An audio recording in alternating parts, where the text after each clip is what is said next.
Hey guys, welcome back to my channel. এই ধরনের clock effect কিন্তু আপনারা অনেকেই দেখেন বিভিন্ন ডেস্কটপের মধ্যে দেখতে খুব সুন্দর লাগে। তো এটা কিভাবে আপনার কম্পিউটারে ইনস্টল করবেন?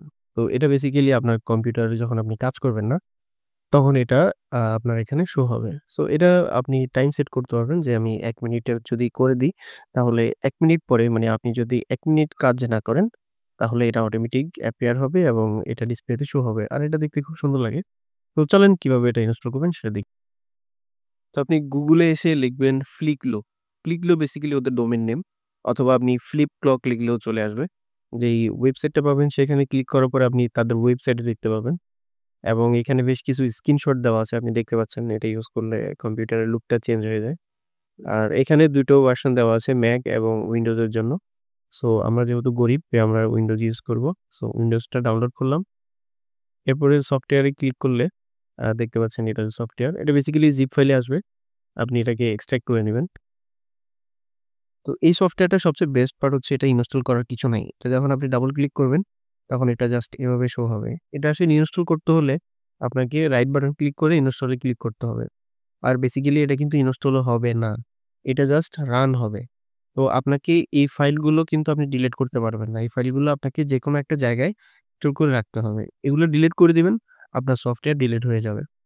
তো এজন্য এটা সবচেয়ে বেস্ট পার্ট, খুবই লাইট ওয়েট। এখানে আপনার কম্পিউটারে খুব বেশি প্রসেসর বা RAM ইউজ করবে না। আর সেটিং এর মধ্যে তেমন কোনো সেটিং নাই। এখানে আপনি ওয়েটিংটা সেট করে রাখতে পারবেন। ধরেন আমি ১ মিনিট সেট করে রাখছি। আমি ১ মিনিট যদি মাউস ইউজ না করি, তাহলে আমাকে এই ডিসপ্লেটা শো হবে। মানে এই ক্লকটা আমি দেখতে পাবো। এবং এখানে আরো কিছু আ অপশন আছে। এগুলো বেসিক্যালি আমার কম্পিউটারেও আছে। সো এটি ইউজ করার কোনো মানে হয় না। সো আমরা যেটা ইউজ করব এটা, এই অপশনটা ইউজ করব। এটাই হচ্ছে বেসিক্যালি এই ক্লক ইফেক্টটা। আর সেটিং এ যদি আমি ক্লিক করি, তাহলে এখানে আমি কিছু সেটিং দেখতে পাবো। সো বেসিক্যালি এটা হচ্ছে ব্রাইটনেসটা কম বেশি করতে পারবো এবং ক্লকটাকে আমি ছোট করতে পারবো। মানে এটা কি পুরো ডিসপ্লে জুড়ে আসবে নাকি আমার ডিসপ্লে অর্ধেকে আসবে নাকি পুরো আসবে সেটা আমি সেট করতে পারবো। সো আমি আ মাঝামাঝি 80% রেখেছি। 80 to 90% এবং এখানে আমি এর পিছনে একটা ব্যাকগ্রাউন্ড আছে আপনি দেখতে পাচ্ছেন। এই ব্যাকগ্রাউন্ডটাকে আমি যদি অফ করতে চাই সেটা করতে পারবো। সো আর এখানে হচ্ছে যে কি আমি কি 24 আওয়ার্স এর জন্য চাচ্ছি নাকি 12 আওয়ার জন্য চাচ্ছি সেটা সেট করতে পারবো। সো আমরা যেহেতু বাঙালি, সো আমরা 12 আওয়ার আমাদের জন্য অ্যাডজাস্টেবল। তো আমরা এটা ইউজ করতেছি। সো এই হচ্ছে বেসিক্যালি সেটিং, এখানে আর তেমন কিছুই নাই। আমি এখানে ক্লিক করে প্রিভিউটা দেখতে পাবো। এটা দেখতে কেমনটা লাগে। তো আমার এখানে ২ টা মনিটর আছে। একটা ল্যাপটপ, একটা মনিটর। এই ২ টাতেই শো হচ্ছে। দেখতে খুব ভালো লাগতেছে। আর সেকেন্ড হচ্ছে যে কি তারপরে আমাকে কি করতে হবে? এপ্লাই করতে হবে এবং ওকে তে ক্লিক করতে হবে। সো পরবর্তীতে যদি আপনি আবার সেটিং চেঞ্জ করতে চান তাহলে কিন্তু আপনাকে কি করতে হবে? আপনাকে সেই অপশনটাতে চলে আসতে হবে। অথবা আপনি একটা কাজ করতে পারবেন। আপনি এখানে সার্চ করবেন।